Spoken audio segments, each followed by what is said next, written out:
కూచువారిపల్లె గ్రామానికి రావటం, అదేవిధంగా ఇక్కడ ఈరోజు మన జిల్లాలో మొట్టమొదటిసారి ఈ స్వచ్ఛ రథాన్ని ప్రారంభించుకోవటం అనేది చాలా సంతోషం. ఈ కార్యక్రమానికి ఇచ్చేసినటువంటి మన రాజంపేట ఇన్ఛార్జ్ జగన్నాథ్ రాజు గారికి, అలాగే ఆర్డీఓ సబ్ కలెక్టర్ భావన గారికి, అలాగే సిఇఓ గారికి, అలాగే పొడు ప్రజలందరికీ కూడా నా హృదయపూర్వకమైనటువంటి అభినందనలు. ఈరోజు మీ అందరికీ తెలుసు, పట్టణాల్లో కానివ్వండి, గ్రామాల్లో కానివ్వండి, ఇవాళ వేస్ట్ అనేది ఇప్పటి వరకు మన విధానం ఎలా ఉండేదంటే అది ఎందుకు పనికిరాదు, దానిపైన మనం ఖర్చు పెట్టాలి అనేటువంటి విధానంలో ఉండేది. ఏదైనా కూడా చెత్త అంటే చెత్త కిందే చూసేవాడు. అలా కాకుండా ఇప్పుడు ఒక సర్క్యులర్ ఎకానమీలో చెత్తకు కూడా విలువ ఉంది. ప్రతి ఇంట్లో జనరేట్ అయినటువంటి చెత్తని అది తడి చెత్త కింద, పొడి చెత్త కింద విడదీసుకుని తడి చెత్తని పూర్తిగా మనం రీసైకిల్ చేసే విధానంగా, అంటే మనం కంపోస్ట్ చేసి మళ్ళీ దాంట్లో ఉన్నటువంటి న్యూట్రియంట్స్ అన్నింటినీ కూడా మళ్ళీ భూమిలోకి పంపించే విధంగా మనం ప్రతి గ్రామంలోనూ కూడా ఈ యొక్క ఎస్డబ్ల్యూసి సెంటర్స్ ద్వారా మనం చేస్తున్నాము. అలాగే ఏదైతే బయోడిగ్రేడబుల్ కాదో, అంటే మనకి ప్లాస్టిక్ కానివ్వండి, లేకపోతే మెటల్స్ కానివ్వండి, ఇలాంటివన్నీ కూడా వాటిని సెగ్రిగేట్ చేసి, అంటే వాటిని పొడి చెత్త కింద తీసుకుని మనం సెగ్రిగేట్ చేసి మళ్ళా అవన్నిటిని కూడా రీసైకిల్లో, మనం ప్లాస్టిక్ ఉందనుకోండి, ప్రతి ప్లాస్టిక్ని కూడా మనం రీసైకిల్ చేసుకోవడం, అలాగే ఇనుముని రీసైక్లింగ్ పంపించడం, లేదా అల్యూమినియం రీసైక్లింగ్ పంపించడం, తద్వారా మన ఇంటిని శుభ్రంగా ఉంచుకోవడం, మన గ్రామాన్ని శుభ్రంగా ఎంచుకోవడం అనేది దీంట్లో ఒక ముఖ్య భాగం. ఇవాళ చాలా గ్రామాలు చూస్తున్నట్టయితే ప్రతి గ్రామం మొదట్లో అలాగే చివరిలో ఒక రోడ్డు మీద వెళ్తుంటే ఏముంటాయి,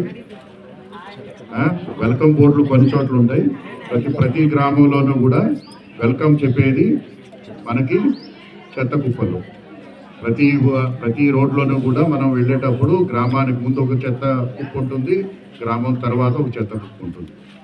దాంట్లో కూడా చూసినట్టయితే ఎక్కువ భాగం మనకి బయోడిగ్రేడబుల్ కానటువంటి ప్లాస్టిక్. ఎక్కడ చూసినా కూడా ప్లాస్టిక్, వాటర్ బాటిల్స్ కానివ్వండి, లేకపోతే మీరు డైరీ క్యారీ చేసే బ్యాగ్స్ కానివ్వండి, ఎక్కడ చూసినా కూడా ఇవాళ మన గ్రామాలు ఒకప్పుడు ఒక పచ్చదనంతో, శుభ్రంతో ఉన్నటువంటి గ్రామాలు ఇవాళ ఎక్కడ చూసినా కూడా ఇటువంటి చెత్త, అంటే ముఖ్యంగా ప్లాస్టిక్ చెత్త అనేది చాలా భయంకరంగా పెరుగుతూ ఉంది.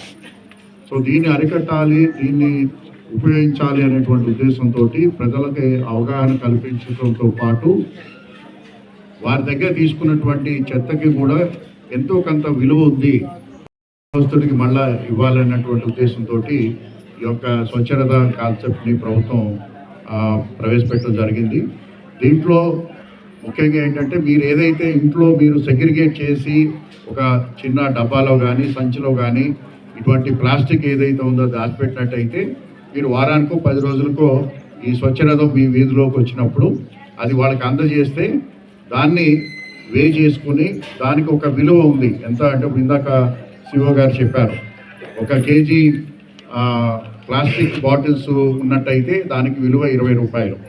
ఆ 20 రూపాయలతో మీరు మీకు కావాల్సినటువంటి వస్తువుని, ఎందుకంటే ఈ స్వచ్ఛరథంలో మీరు డైలీ వాడుకునేటువంటి వస్తువులన్నీ కూడా అందుబాటులో ఉంటాయి.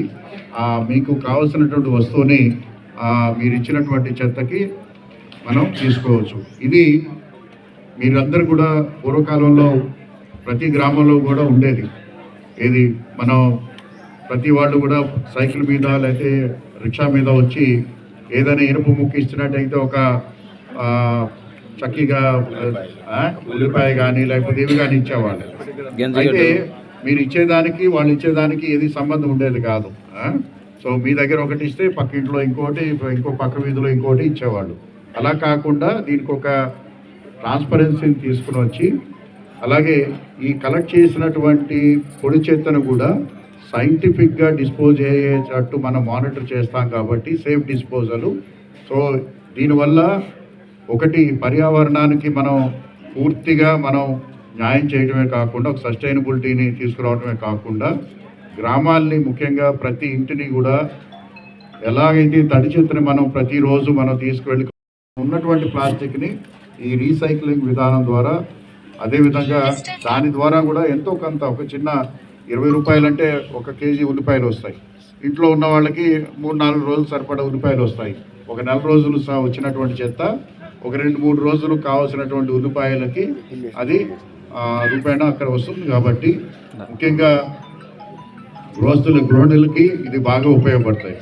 మీకు రోజువారీ ఇంట్లో ఉపయోగపడే వస్తువులే. ఆ వస్తువులు కూడా చూసినట్టయితే మీకు దీంట్లో మీరు చెత్త ఇచ్చి కొబ్బరి నూనె బాటిల్ పట్టుకెళ్ళవచ్చు ఇంటికి, లేదా సర్ఫ్ ప్యాకెట్ పట్టుకెళ్ళవచ్చు, లేదా బట్టల సబ్బు పట్టుకెళ్ళవచ్చు, లేదా ఒంటి సబ్బులు పట్టుకెళ్ళవచ్చు, లేదా బ్రూ కానీ టీ పొడి కానీ పట్టుకెళ్ళవచ్చు. అలాగే కంఫర్ట్ ప్యాకెట్స్ తీసుకెళ్ళవచ్చు, లేస్ ప్యాకెట్లు తీసుకెళ్ళవచ్చు, టూత్పేస్ట్ తీసుకెళ్ళవచ్చు, షాంపూ ప్యాకెట్స్ తీసుకెళ్ళవచ్చు, పెద్ద ఉల్లిపాయలు కానీ, టూత్ బ్రష్లు, పెన్నులు, పెన్సిల్స్, గోధుమ పిండి, వేరుశనగ గుళ్ళు, మినపగుళ్ళు, కందిపప్పు. అంటే మనం ప్రతిరోజు మన ఇంట్లో వాడుకునే వస్తువుల్లో ఇవి 90% ఉంటాయి. అంటే 90% మనం వాడుకునే వస్తువుల్లో ఇవే ఉంటాయి. సో ఇవన్నీ కూడా ఈ స్వచ్ఛరథంలో అందుబాటులో ఉంటాయి. కడప జిల్లాలోని మరిన్ని వార్తా విశేషాల అప్డేట్స్ కోసం మా SCN న్యూస్ ఛానల్ను తప్పకుండా చూడండి.